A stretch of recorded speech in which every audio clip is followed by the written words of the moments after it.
യേശുവിൽ ഏറ്റവും അനുഗ്രഹീതരായവരെ, ഇന്നൊരു അനുഗ്രഹീത ദിവസമാണ്.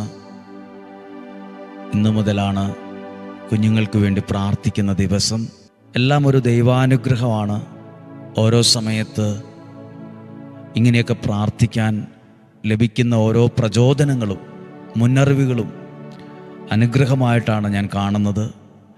അത് ഈ കാലഘട്ടത്തിൽ ഒരുപാട് പേർക്ക് പ്രയോജനപ്പെടുമെന്ന് നല്ല ഉറപ്പുണ്ട്. ദൈവം നമ്മളെ ഓരോരുത്തരെയും സഹായിക്കുന്നതിനെ ഓർത്ത് നന്ദി പറയാം. ഇന്ന് നാം കേൾക്കാൻ പോകുന്ന വചനത്തിലേക്ക് വരുന്നതിന് മുമ്പ് നമ്മുടെ ജീവിതത്തിൽ പലരും പറയാറുണ്ട്, അല്ലെങ്കിൽ കഴിഞ്ഞ കാലങ്ങൾ എന്നൊരു വാക്കുണ്ട്. ഞാൻ നിങ്ങളോട് പറയുന്നത് ഒരു ബോധ്യമാണ്, എൻ്റെ ഒരു മനസ്സിൽ തോന്നിയൊരു ഉത്തരമാണ്. നമ്മൾ ദൈവത്തിൻ്റെ കരങ്ങളിലാണ് ഉള്ളതെങ്കിൽ, ദൈവത്തിൽ ആശ്രയിച്ചാണ് നിൽക്കുന്നതെങ്കിൽ, നമ്മളുടെ പാസ്റ്റ് കഴിഞ്ഞ കാര്യങ്ങൾ ഒരിക്കലും നമ്മളെ തകർക്കില്ല. കഴിഞ്ഞ കാര്യങ്ങൾ എന്ന് പറയുമ്പോൾ കഴിഞ്ഞ കാര്യങ്ങൾ ഒത്തിരി ദുഃഖമുള്ളത്, വേദന തന്നത്, ഒറ്റപ്പെടുത്തിയത്, കുറ്റപ്പെടുത്തിയത്, തകർക്കാൻ നോക്കിയത്.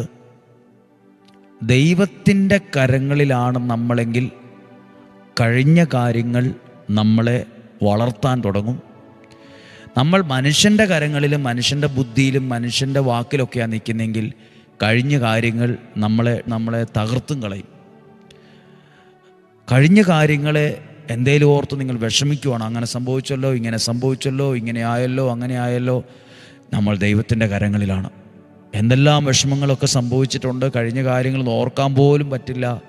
അത്രയും കട്ടിയുള്ളതാ, വിഷമമുള്ളതാ, ഭാരമുള്ളതാ, എന്തുമാകട്ടെ, ഞാൻ ദൈവത്തിൻ്റെ കരങ്ങളിലാണ്. ദൈവത്തിൻ്റെ കരങ്ങളിലാണോ എൻ്റെ ഇന്നലകളിലെ ദുരനുഭവങ്ങൾ പോലും എൻ്റെ അനുഗ്രഹത്തിനും ഉയർച്ചയ്ക്കും അത് കാരണമാവും. ദൈവം അനുഗ്രഹിക്കട്ടെ.